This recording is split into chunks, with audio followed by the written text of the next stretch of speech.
This is the Life by Design with Angela Weiss podcast, episode number 7, When Someone Doesn't Have the Capacity to Love You Well. Welcome back.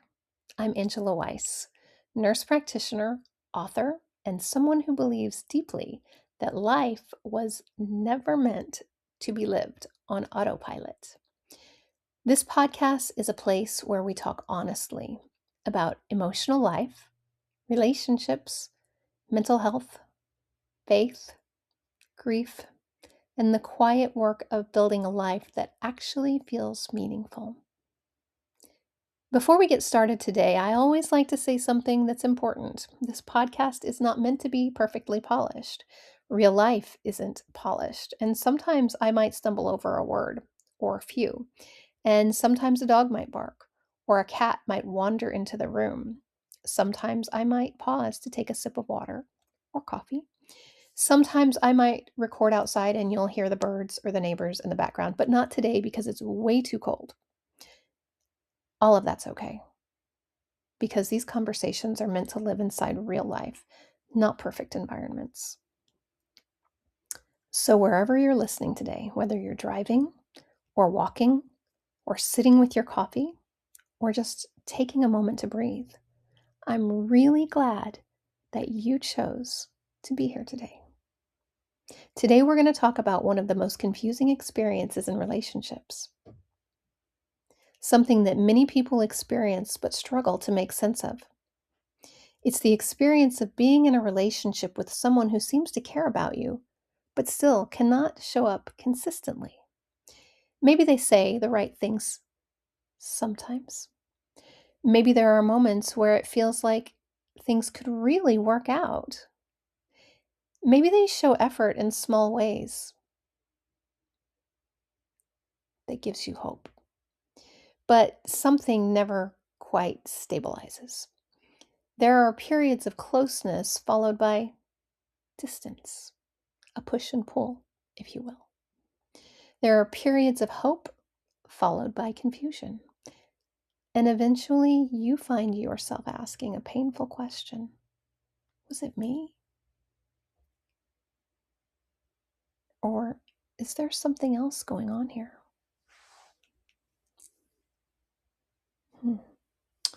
One possibility people don't talk about enough is this. Sometimes the issue isn't that someone didn't or doesn't care. Sometimes the issue is that they simply did not or do not have the emotional capacity to love anyone well at this moment or that moment in their life. We often talk about relationships as if love alone determines whether something works. But relationships require much more than just feelings. They require emotional capacity. And capacity means having the internal resources to communicate consistently, handle conflict respectfully, show up with reliability, support one another emotionally, and remain present in a relationship even when it becomes stressful, even when it's hard, even when it's heavy. They stay. Not everyone has that capacity at every point in their life. And that doesn't automatically make someone a bad person because it could just be a season. But it does make a relationship very difficult. And life stress shrinks emotional capacity. There are many things that can do that, such as burnout shrinks emotional capacity, chronic stress, unresolved trauma, financial pressures, major life transitions, mental health struggles, pain, grief, loss of any kind. Too many changes happening at once. And when someone is in survival mode, their nervous system is focused on simply getting through the day, and it takes everything they've got to just get through the day.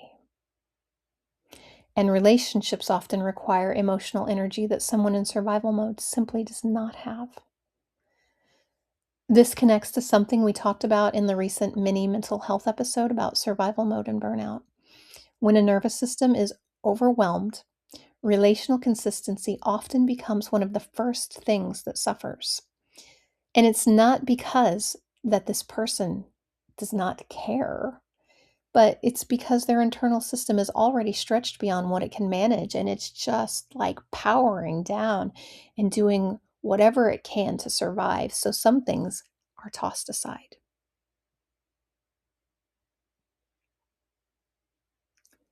One of the most painful realities people sometimes face is realizing that someone cared or cares about them deeply, but still didn't or doesn't have the capacity to build a stable relationship at that time or now. Those two things can exist at the same time. Someone may genuinely enjoy your company. They may feel affection towards you. They may even imagine a future with you. But if they cannot consistently show up, communicate effectively, communicate at all, and participate in the work of a relationship, that connection begins to feel unstable, unsteady. And instability creates confusion. That confusion often leads people to question themselves. Maybe I asked. Maybe I asked for too much. Maybe I should have been more patient. Maybe I should have just been different somehow. Maybe it's just me. But sometimes the truth has very little to do with you. Sometimes the reality is simply that the other person didn't or doesn't have the capacity to sustain what the relationship required at that time. And it doesn't mean that they wouldn't eventually. Maybe they would, but maybe not right now.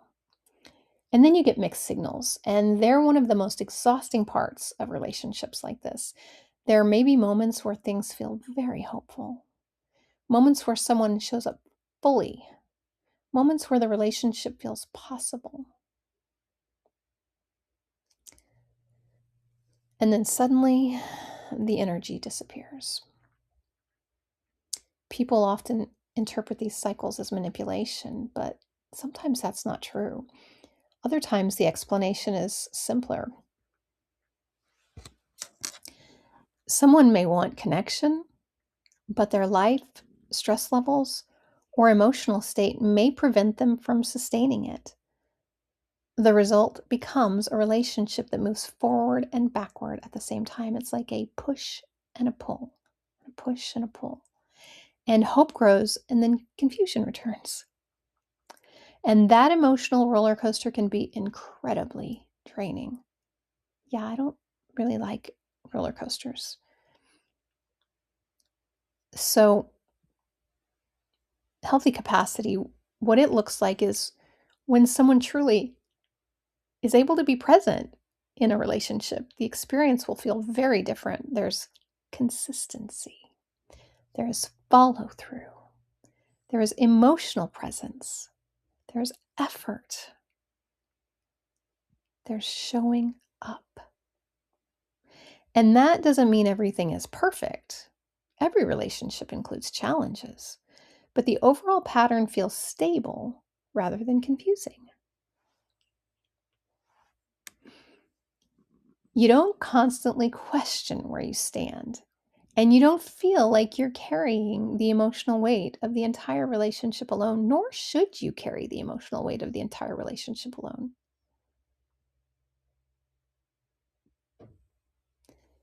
One of the most helpful shifts people can make is learning to look at these situations with compassion, both for themselves and sometimes for the other person. Recognizing someone's lack of capacity doesn't necessarily mean they didn't care, but it does help explain why the relationship may not have been sustainable.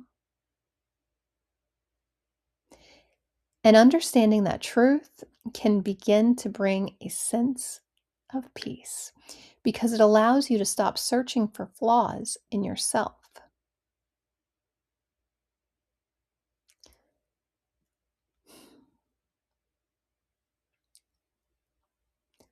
If you've ever been in a relationship that felt confusing like this, you might consider asking yourself a few questions. Did this person consistently show up for this relationship? Did the relationship feel mostly stable or mostly uncertain?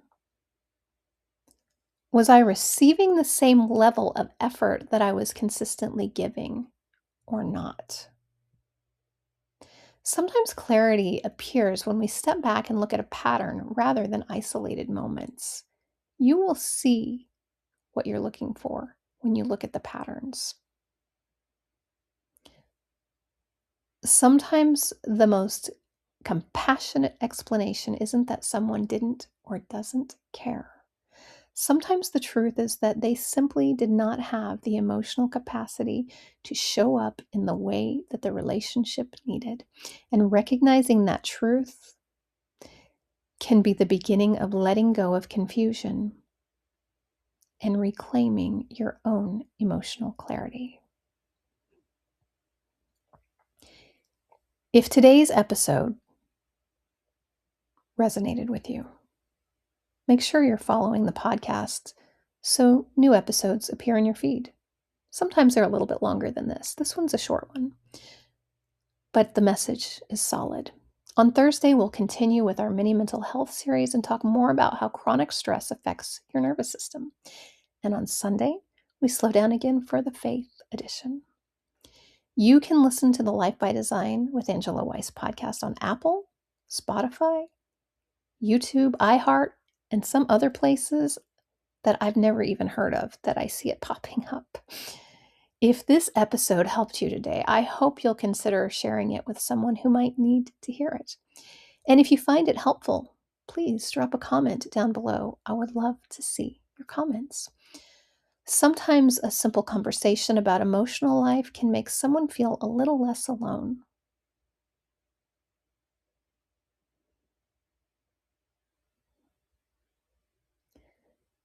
Before we finish today, I just want to gently remind you that this podcast is intended for education and reflection only. Listening to this podcast does not create a therapeutic or medical provider relationship with me, and it should not replace individualized medical or mental health care. If you are struggling or you feel unsafe, please reach out for support. In the United States, you can call or text 988, the Suicide and Crisis Lifeline, or call 911 in an emergency. Because every person's situation is unique, I'm not able to provide individual medical or mental health advice, diagnosis, or medication recommendations through this podcast, social media, or messaging platforms. And to my current patients, we can address whatever in session. I want to thank you for listening today, whether it's here in the United States or Germany, Russia, or Kazakhstan. And I don't even know if I said that right, but I do see people listening consistently from those 3 other countries as well. And so thank you for that. I just want to encourage you to take what you need, leave what you don't, keep living your life by design, and I will see you in the next one.